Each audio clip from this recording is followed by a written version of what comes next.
السلام علیکم ورحمۃ اللہ وبرکاتہ۔ نحمدہ ونصلی علی رسول الکریم۔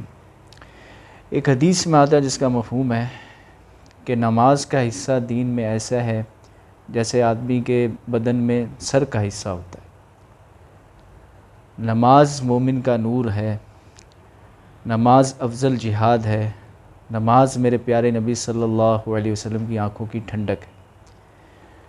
میرے پیارے نبی صلی اللہ علیہ وسلم نماز کو بڑی اہمیت دیتے تھے۔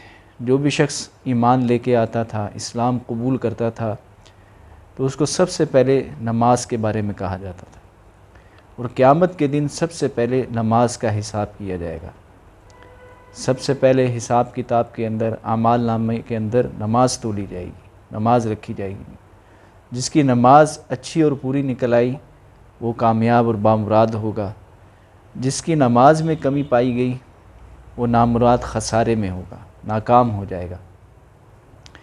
اس لیے میرے پیارے نبی کی نماز کے لیے بڑی اہمیت تھی، بڑی اہمیت سے نماز کی تاکید فرمایا کرتے تھے۔ اس لیے ہم میں سے ہر مسلمان کو نماز کی اہمیت کو سمجھنا چاہیے، نماز کے ضروری مسائل کو سیکھنا چاہیے۔ ہم مسلمان ہیں، ہمیں دنیاوی چیزوں کے بارے میں، چھوٹی سے چھوٹی چیز، موبائل ہو، کوئی چیزیں ہو، ان کے بارے میں تو باریک بینی سے ہم اس کو تلاش کرتے ہیں، اس کی معلومات حاصل کرتے ہیں، اس کو سیکھتے ہیں، پوچھتے ہیں لوگوں سے کہ یہ کیسے ہوگا، یہ کیسے اس کو استعمال کرنا ہے اس چیز کو۔ تو نماز جو اللہ کا اتنا بڑا حکم ہے، ہمارے پیارے نبی کے نزدیک نماز کی اتنی اہمیت تھی۔ نماز میرے پیارے نبی صلی اللہ علیہ وسلم کی آنکھوں کی ٹھنڈک ہے۔ تو کم سے کم 100 مسائل ایسے ہیں جو ہر مسلمان کو نماز کے بارے میں پتہ ہونے چاہیے۔ نماز کے اندر فرائض کتنے ہیں، نماز کے اندر واجبات کتنے ہیں، نماز کے اندر سنتیں کتنی ہیں، نماز کے اندر مفسدات کتنے ہیں، نماز کے اندر مکروہات کتنے ہیں، ہمیں پتہ تو ہو۔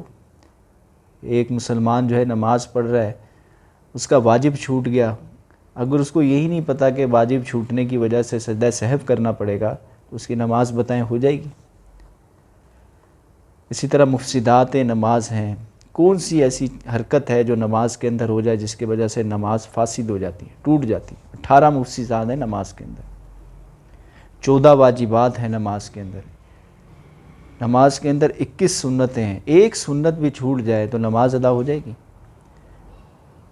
یعنی جیسے ہم بات سنتے ہیں کہ ہماری 24 گھنٹے کی زندگی صفت صلاۃ پر آ جائے، یعنی جیسے نماز میں ہم اللہ کے حکم اور رسول اللہ صلی اللہ علیہ وسلم کے طریقے کے مطابق ہوتے ہیں، اس طرح ہماری 24 گھنٹے کی زندگی اللہ کے حکم اور رسول اللہ صلی اللہ علیہ وسلم کے طریقے کے مطابق ہو جائے۔ یہ نماز کا مقصد ہے۔